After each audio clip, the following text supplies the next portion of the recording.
Chinese बहू हमारी याद तो है ना आपको? भूले तो नहीं ना? हाँ भाई, थोड़ी देर में ही सही, लेकिन चाइनीज बहू की कहानी आ ही गई। क्या हो रहा है ये देश में? चाइना ने तो आतंक ही मचा रखा है। अरे क्या हो गया, क्यों चाइना को कोसता रहता है? भूल मत, तेरी ससुराल चाइना की ही है। हाँ माँ, पर ये देखना, लड़ाई झगड़े, ये बीमारी, ऊपर से ये देश कितना चालाक है, अंदर न जाने क्या क्या करता रहता है। तभी अंदर से बहू की चिल्लाने की आवाज आती है। अरे क्या हो गया बहू, क्यों चिल्ला रही है? माँ जी, ये देखिए, ये रूस ने यूक्रेन की हालत क्या कर दी है। ऊपर से चाइना में 2 बड़ा लॉकडाउन लग गया है। माँ जी, अब क्या किया जाए? अरे तो तुम लोगों को क्या परेशानी हो रही है, मैं तो यही नहीं समझ पा रही हूँ। वो क्या है ना माँ, हम लोग चाइना जाने की सोच रहे थे, सांगसू के भाई की शादी है। तो क्या? अरे कौन सा उन लोगों के यहाँ भाई घोड़ी चढ़ता है जो बहन काजल लगाकर नेक लगी? माँ जी, उसकी आंखें बहुत छोटी छोटी है, उसमें या तो पुतली रह सकती है या काजल। साले की पुतली निकाल कर काजल लगा दो, अंधा कहीं का। क्या क्या बोले तुम मेरे भाई के बारे में? अरे नहीं नहीं बहू, वो तो बोल रहा था कि तुझे नेग मिल जाएगा। हैं, बहन है ना तू उसकी। नहीं नहीं माँ जी, मैं सब समझती, ये मेरे भाई का मजाक बनाते रहते। कितना सीधा है मेरा भाई, बिल्कुल छिपकली जैसा। नहीं नहीं बहू, सीधा गाय जैसा होता है। सही पकड़े हैं माँ जी। हाँ, तो मेरे भाई की शादी है, मैं चाइना जरूर जाऊंगी। तभी एक पड़ोसन आ जाती है। अरे नहीं नहीं बहू, तू कहीं ना जा, हम लोगों का मन कैसे लगेगा तेरे बिना। ले बहू, तेरे भाई के लिए ये शॉल रख ले, हमारी तरफ से गिफ्ट कर देना। अरे सब कितने अच्छे हैं, मेरी चाइनीज बहू को कितने प्यार से तुम लोगों ने एक्सेप्ट कर लिया। सच में बड़ी भाग्यशाली हूँ मैं। कैसी बात कर रही है? ये तो हम लोगों के देश की एक खूबसूरती है कि हर किसी को दिल से अपना लेते हैं, बस वो भी दिल से हमें अपना समझे। कैसी बात कर रही है आंटी जी? मेरे लिए आप सब सासू माँ जैसी ही हैं। मुझे भारत बहुत अच्छा लगता है, ये सबसे अच्छा देश है, मेरा भारत महान। वैसे भी लड़के की शादी जहाँ होती है वो तो वहीं की हो जाती है ना। जीती रे बहू, सही बोल रही है। औरत तो होती ही पानी की तरह है, जो जहाँ जैसे रखे वैसी ही शेप ले लेती है। आंटी जी, ये थोड़ा सा ज्यादा हो गया, समझ नहीं आया। नो प्रॉब्लम, मैं चाय बना कर लाती हूँ। फिर क्या, वो दिन भी आ जाता है जब बेटे बहू को चाइना जाना पड़ता है। वहाँ जाकर बहू का भाई कहता है, मेरे बहन आ गए, मेरे बहन आ गए। मैंने सबको बोला कि सब हिंदी में बात करेंगे, नहीं तो बहन नाराज हो जाएगी। थैंक्स बॉय, हिंदी मेरी भाषा है, अब मुझे उसमें बात करना अच्छा लगता है। आपने जीजा जी से मिलो। ओ बहन, तुम अंदर चलो। सभी बहू को अंदर लेकर चले जाते हैं, लेकिन सांगसू का पति, वो तो बेचारा चाइना के ससुराल के आंगन में अकेला खड़ा रहता है। काफी देर तक जब कोई उसे नहीं पूछता तो वो माँ को घर पर फोन करता है। हाँ बेटा, पहुँच गए ना कुशल मंगल?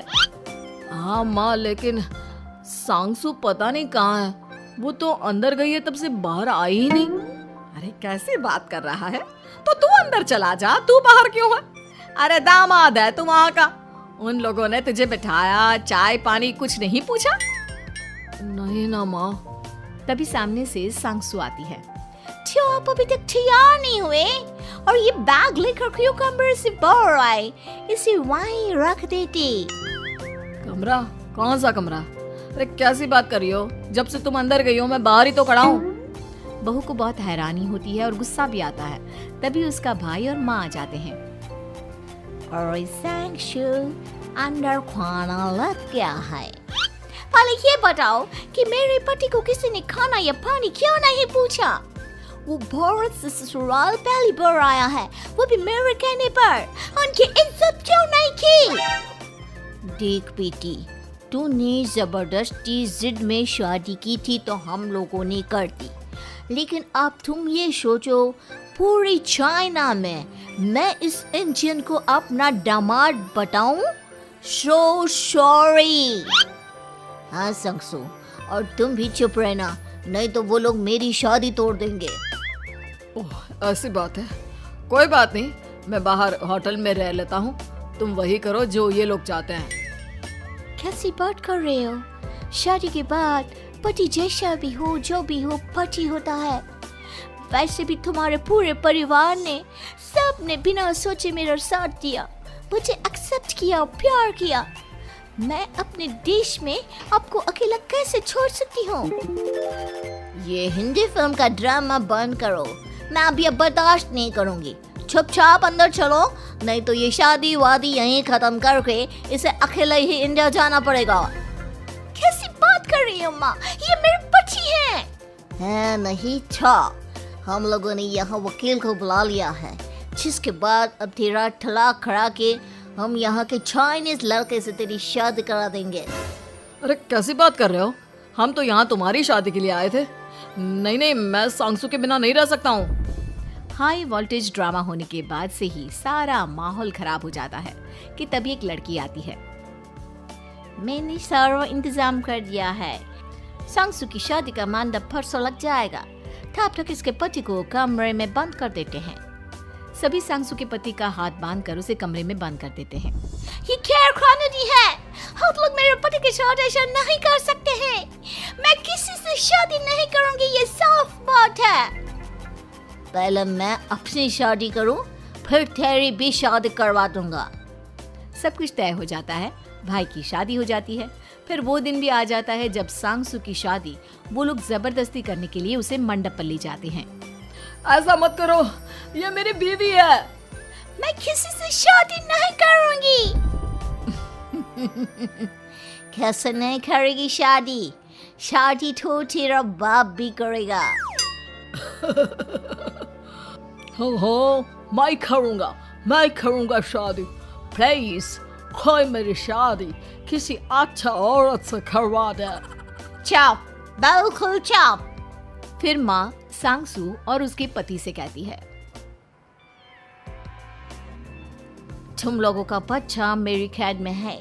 अगर तुम लोगों ने कोई भी होशियारी की तो मैं इस बच्चे को मार दूंगी।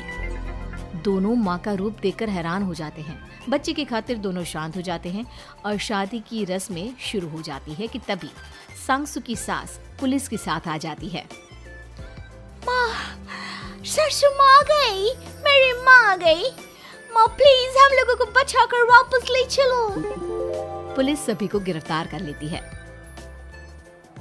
बेटी के बच्चे को मारने की धमकी तो कोई चुड़ैल ही दे सकती है। अरे तो ये चुड़ैल ही तो है। ये सही बोल रहे हैं, ये औरत किसी चुड़ैल से कम नहीं है। तभी उन लोगों का बच्चा भी आकर सांगसू के गले लग जाता है। माँ, तू सही समय पर आ गई, लेकिन तुझे कैसे पता चला कि यहाँ ये सब हो रहा है? बेटा, ये चाइनीज लोग ना होते ही धोखेबाज हैं। इन लोगों पर मुझे भरोसा नहीं था, इसलिए मैंने तेरे फोन को हमेशा के लिए मेरे फोन से अटैच कर दिया था, जिससे तेरे आसपास होने वाली सारी बात मैं सुनती रहूं। उस दिन भी मेरी तेरी